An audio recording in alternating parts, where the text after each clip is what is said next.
Hey everybody, we are continuing Get It Day for Guard Closet for 2024.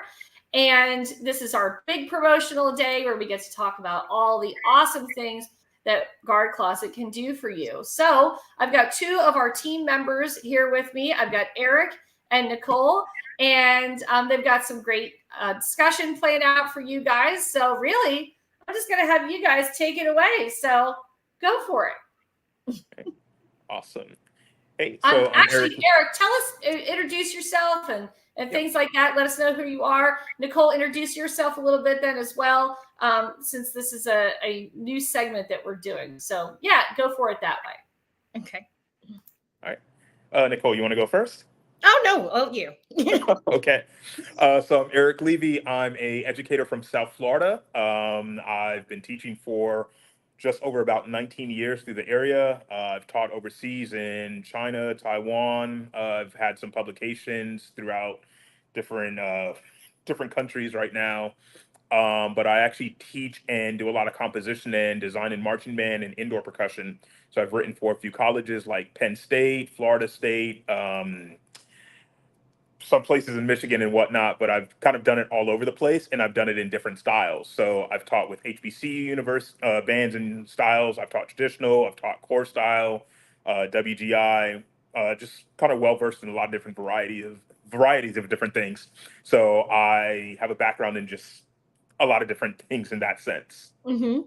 I've heard your name before, Eric, and I think this is the first time we're actually getting to talk to each other. So nice to meet you, by the way. Well, I've heard lots about what you do and lots of people that have worked with you before, and I've heard nothing but good things. Um, just so you know, my name is Nicole Younger. I am basically geographically, I'm in Ohio. I come from a guard background.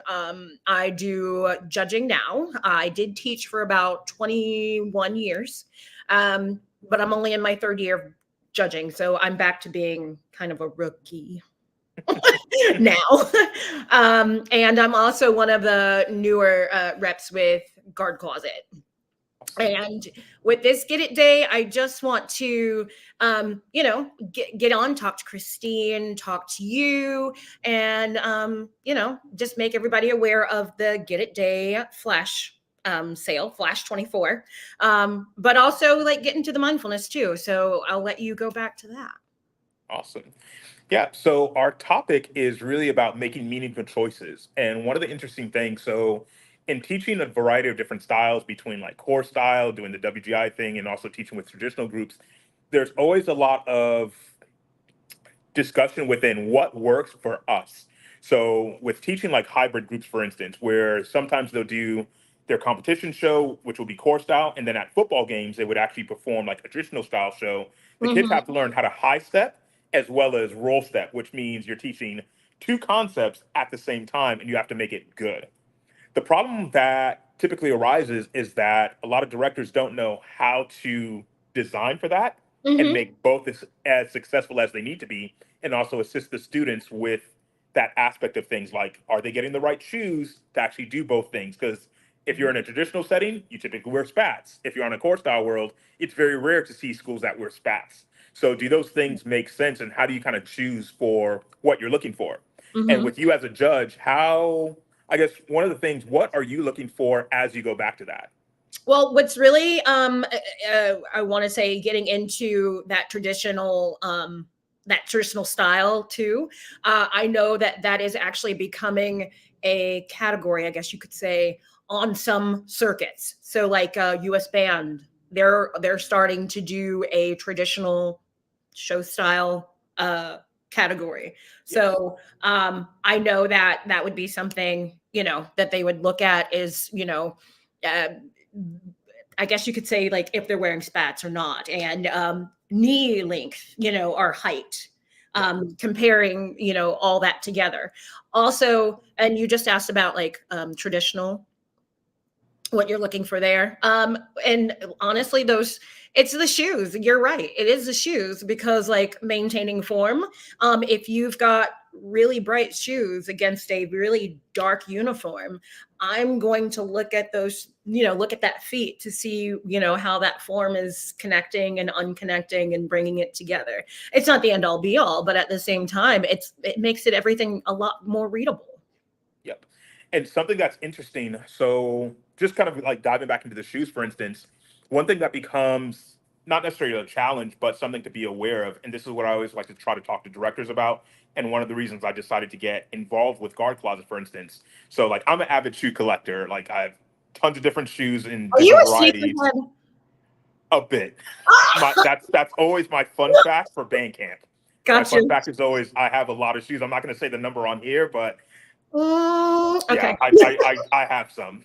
Mm-hmm. But for instance, let's take a drill master versus a dinkle. A lot of show style bands prefer to utilize dinkles just because the way that the heel is shaped, the way that the toe box is, versus like a drill master. So with drill masters, more so those are developed for roll style. So as you're doing core style and you have to do a roll step, you have to make sure you're thinking about that height of the toe. Is your heel comfortable as it pushes down into the ground?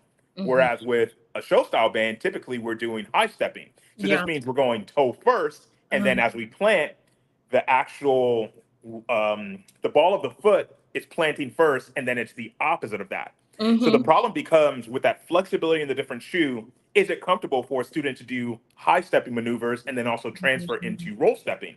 And that's definitely going to be something that transfers in because when you think about it, the student has to be the person doing that. And it's going to help if directors are actually asking the student in like a test. So you guys go ahead and try this out. What do you prefer, the Dinkles or the Drill Masters? Do you guys prefer the Vipers or what? Because when it comes down to it, like in my shoe collection, like I have Nike 270s, and I'll have Nike Air Maxes, or I'll have like Huaraches. All my shoes are different for different purposes. If I'm going to teach a band camp, I want that comfort because I know I'm going to be on my feet for 6, 7 hours. Versus if I'm going to wear some Yeezys that day, I want to make sure it's nice and comfortable Yeah. because I'm going to sit, then I have to go outside. And if Mhm. like right now in Florida, we have a lot of rain. I've been wearing my rainproof shoes, like all my rainproof Nikes this whole week because I know I'm going to have to deal with like flood water in certain spots and things like that. So just making those choices becomes a bigger deal. And I think a lot of times directors and instructors don't think about that because they're just used to, oh, we've been using Dinkles for the past 30 years. So that's I will cool. tell you, the mind, like the way that you're talking about it, never. I've never thought about it like that, and mainly because like HBCU, the traditional style, toe ball or toe metatarsal heel, Yep. like that's a jazz shoe thing. That is a color guard thing, at the same time with that support. But Yeah, I like if you're doing a tendu step or if you're doing jazz running, things like that. Yeah. And you're saving those kids like their ankles and their legs Yeah. and their knees. Yeah, and it's interesting just because a lot of times we tell students don't wear flat bottom shoes. Like obviously don't wear Chucks to rehearsal, don't wear like a skateboard shoe or something like that because you're not going to have that flexibility. But at the same time, we're not taking into consideration what's the healthiest shoe for this style. So I know we have some different varieties of shoes that actually have like spat areas. So it takes the strap from the spat and allows it to wrap underneath. So it's no longer where it kind of like slides or something like that. Because a lot of times you'll have some programs that they buy the shoes, they buy the spats, and then once you start marching, the spat will spin around because it's just an elastic band. But with some of the shoes, you actually have those shoes that are developed for that specifically. So there's so many different varieties that it's better to just kind of test those out and know what's happening with that. And Mhm. that also applies into like the flags, for instance, the flag poles, a lot of the different things, because with show style groups, typically they'll do a lot more sequencing instead of like regular routines. And that means when you have a sequence, if it's just a standard ripple where it's a quick ripple, are your flagpoles weighted properly in order for you to get through the air and have that spin? Versus if you're just doing like a basic drop spin or a regular like overhead, what's Mhm. happening? Like, are you going to be able to do that quickly enough? And is the fabric weight proper? Is the weight of the flagpole proper? And those are some of the things where you have to take that into consideration when choosing things. Don't just say, "I want a black flagpole because I just want that." No, well, is it the right weight? Is it the right length? What are you trying to do Mhm. for that? Sometimes it's better to find out and test it instead of just going with what you've always used. And that's kind of where the activity has steered itself, both in the core style world and the traditional world. So Mhm. I think with making those choices, it's super important to have those discussions and figure out what makes sense for what you're doing at that moment in time. Right. I have been looking in and just watching any of those show style shows. And yes, most of the time it is a very much a ripple, or it's very, it is very controlled. You know what I mean? Like introverted, very close. So I've seen it go from, lots of intricate work or a little intricate work to, let's let this side go all the way over to this side and then we just push forward or something like that. But they do utilize their dancers Yeah. a ton more. So I completely get that as well. Wow, this is a lot to think about. I never thought of spats that way. I thought that they were an aesthetic choice. Yep. I did not know that there was, all this thought that went into it to, really think about how, how the leg is being used, how the march style is being used.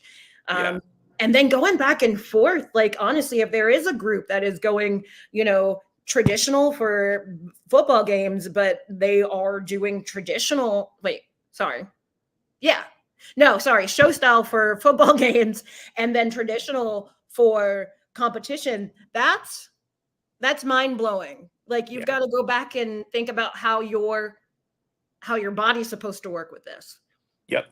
And it's interesting because a lot of times what happens, at least so when I teach and some of the people that I teach with, had some fortunate opportunities to kind of like know some really great people that have come out as educators on both the show style side and done the core style thing as well. Like a good friend of mine, Dr. Chandler Wilson, he was a graduate of Florida A&M University. Then he went to Michigan, Eastern Michigan, went up to University of Pennsylvania. So I've been writing music for him for a long time with percussion, and we taught at a lot of the same high schools together. He brought me in, and like we did his first high school as a hybrid, which was Hollywood Hills High School.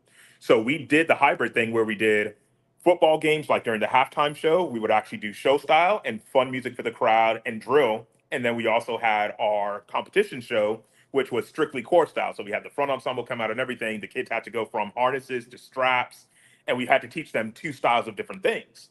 But what that made us do is figure out, how do you teach two different things with the same philosophies? So that meant teaching them a lot of the things that were similar between those and making sure they understood, hey, so even though it's a roll step, you're still utilizing the same concept of your muscles. When you push forward, it's simply a difference between you driving your heel versus you picking your knee up and then driving down. So it kind of helped make us better teachers in that sense, that we had to think more philosophically as well as anatomically in Yeah. order for those things to happen. And that kind of helped us with a lot of success in making sure we were able to do those.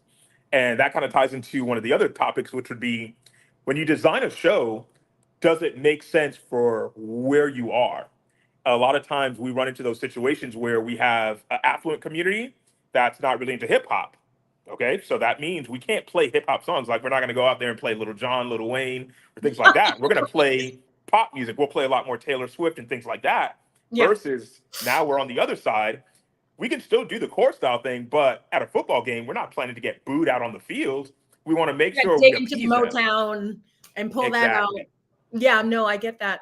You're doing much more than producing shows with the students that you have. You are actually making a more well-rounded performer, marcher. Correct. So they know the different facets that come into our niche activity. I was just talking to Christine about this in the segment we had beforehand, because we think it's small. We think it's big, but in the grand scheme of things, it's very small. But there's so many different facets and different ways to go about it. Yeah. And a good way, sorry to cut you off, something I think that would be like a good way to visualize it, think from a commercialism standpoint. Like, if you're running a record label, you need to know your audience. You need to know what artist sells to what audience in order for that to work. And that's how we typically try to think about a lot of designing things. So even when we're designing a marching band show, whether it's for a core style group or a traditional style group, one of the first things we ask, what is your community? What do your kids like? What type of things do they do? And then we fit that to that, because that should be affecting your uniform choices. are the kids going to feel comfortable in that uniform? Meaning, Absolutely. from the guard girls to the marching band, like, do they prefer shakos? Do they just want to wear baseball caps? When you choose that music and design the drill, is it something that they're going to learn in 1 week? Like, we've done situations where we learn a new show every single week. So that means we're learning all new drill, we're learning all new music. We have to teach a dance routine, and that's within 2 or 3 rehearsals. So in order for that to work, we have to make sure everything that we factor in is always consistent with that idea, and we always take those things into account. I think that's awesome. I know that we are in your time of teaching. So I do want to thank you for being here and talking to me about all this, because my mind has just been blown. I feel like I have just gotten a lot of information from Christine and from you. Like, this is, I feel like I'm ready to go out and do some more. Awesome. Well, our customers got a great information too, so that's another really positive. So, yeah, it's been great to get everybody together here today. Of course, and Eric, we just put your contact information down there at the bottom for Guard Closet, and same thing for Nicole. And it's great that everybody could take a little time today and and hop on and talk about a lot of really important stuff as people are getting ready for the fall season and beyond. So. Yeah.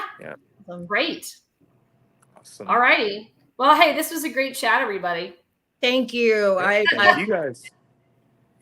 It's nice to appreciate it.